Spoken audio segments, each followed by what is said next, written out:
మీ ఇంట్లో మంచైనా మీ ఇంట్లో చెడైనా కావాల్సింది మేము అన్ని కార్యక్రమాల్లో ఉంటాం, మీతో సహపంక్తి భోజనాలు చేయడానికి రెడీగా ఉన్నాం. అందుకని దయచేసి గౌరవించి బ్రాహ్మణుల్ని కించపరిచే విధంగా మీరు మాట్లాడకూడదు. మీరు దళిత క్రైస్తవులుగా మారిన వాళ్ళకి ఎస్సీలుగా ఉండే రిజర్వేషన్ రాకూడదు అని సుప్రీంకోర్ట్ ఆఫ్ ఇండియా జడ్జిమెంట్ ఇస్తే దానికి వ్యతిరేకంగా మాట్లాడారు. అంటే మీరే మాదిగ వర్గానికి అన్యాయం చేస్తున్నట్టుగా మాట్లాడినట్టు నాకు కనబడ్డది.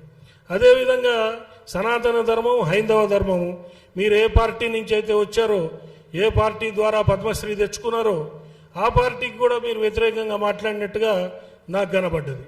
అదేవిధంగా దళిత క్రైస్తవులు వాళ్ళు ఎస్సీల రిజర్వేషన్లు తీసుకుంటున్నారు, బీసీ కింద వస్తారు, బీసీ రిజర్వేషన్లు తీసుకుంటున్నారు.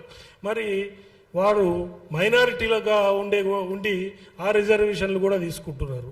అంటే మీరు మీ కుల ద్రోహం చేస్తున్నారు, పార్టీకి ద్రోహం చేస్తున్నారు, అట్లనే బీసీలకు కూడా ద్రోహం చేస్తున్నారు. ఇవి కొంచెం అవగాహన పెట్టుకొని మీరు మాట్లాడితే బాగుంటుంది.